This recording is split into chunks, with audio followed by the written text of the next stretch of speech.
પોલીસને એવી શંકા છે કે આરોપીઓ છે એ વિદેશ ક્યાંક ભાગી ન જાય।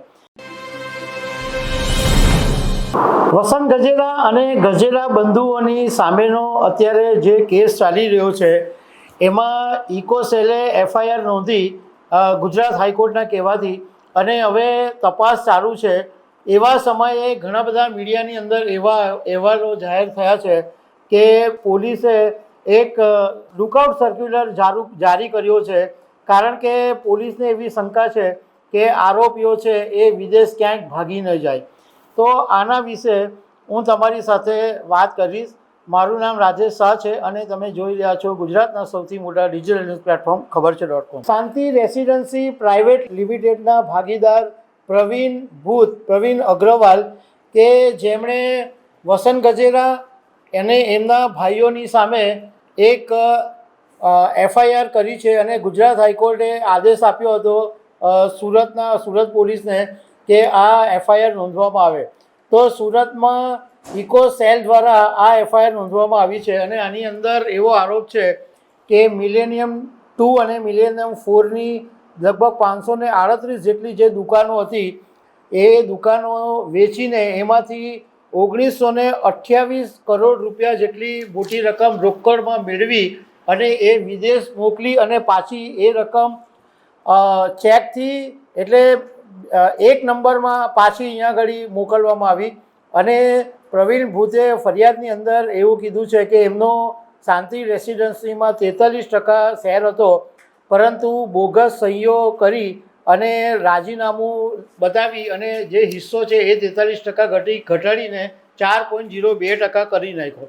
હવે જ્યારે ઇકોસેલની અંદર ફરિયાદ નોંધાઈ છે અને પોલીસ તપાસ બી કરી રહી છે, એવા સમયે મીડિયા અહેવાલોમાં એવું કહેવામાં આવ્યું છે કે એક લુકઆઉટ સર્ક્યુલર પોલીસે જાહેર કર્યો છે અને આરોપીઓ દેશ છોડીને ભાગી જાય એવી શંકાને આધારે આ લુકઆઉટ નોટિસ જારી કરવામાં આવી છે।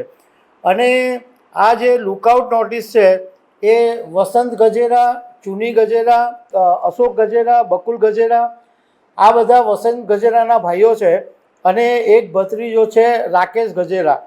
આ ઉપરાંત જે ફરિયાદમાં 9 જણાના નામ છે એમાં બાકીના હિતેશ પરદેશી અને ગૌતમ પ્રજાપતિ, આ બધાની સામે લુકઆઉટ સર્ક્યુલર જારી કરવામાં આવ્યું છે। અને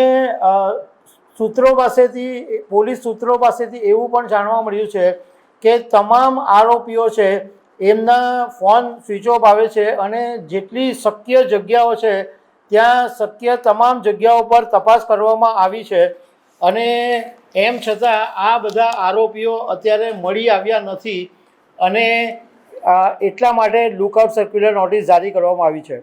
આ ઉપરાંત પોલીસ ટેકનિકલ અને નાણાકીય વિશ્લેષણ પણ શરૂ કરી દીધું છે। બેંક ડિટેલ્સ, કોલ ડિટેલ્સ, આરોપીઓને મદદ કરનારા લોકોને પણ ઓળખવાનું કામ શરૂ કરી દેવામાં આવ્યું છે। હવે આ લુકઆઉટ સર્ક્યુલર ક્યારે જાહેર થાય એટલે કોણ કરી શકે અને એ લુકઆઉટ સર્ક્યુલરની શું ઇમ્પેક્ટ હોય છે, તો આની અંદર જે પ્રમાણે અમે જાણકારી મળી છે એ પ્રમાણે ગૃહ મંત્રાલયની ગાઈડલાઇન છે કે ડેપ્યુટી સેક્રેટરી, જોઈન્ટ સેક્રેટરી, જિલ્લા પોલીસ સુપ્રિન્ટેન્ડન્ટ એવા જે વરિષ્ઠ અધિકારીઓ હોય છે એની મંજૂરીથી આ એલઓસી જાહેર કરવામાં આવે છે, લુકઆઉટ સર્ક્યુલર। અને એ ત્યારે જ જાહેર કરવામાં આવે કે એવી શક્યતા હોય કે આ વ્યક્તિ દેશ છોડીને કોઈક રીતે વિદેશ ભાગી જવાનો હોય, કારણ કે જો એ વિદેશ ભાગી જાય તો કાનૂની પ્રક્રિયામાં વિલંબ થાય, એને કાનૂની પ્રક્રિયા અટકી જાય અને એ ભાગી જાય તો એને પકડવો મુશ્કેલ પડે। આ બધી બાબતોને લીધે લુકઆઉટ સર્ક્યુલર જારી કરવામાં આવે અને તમામ ઇરિગેશન જે ચેકપોસ્ટ હોય એટલે ભાગી જવાના તમામ જે રસ્તાઓ હોય ત્યાં આગળ આ લુકઆઉટ સર્ક્યુલર જારી કરવામાં આવે।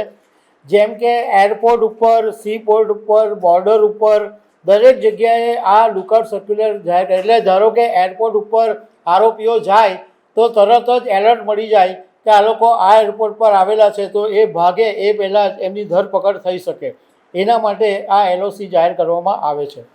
તો દર્શક મિત્રો, આવા અનેક અપડેટ સાથે અમે તમને મળતા રહીશું। આભાર।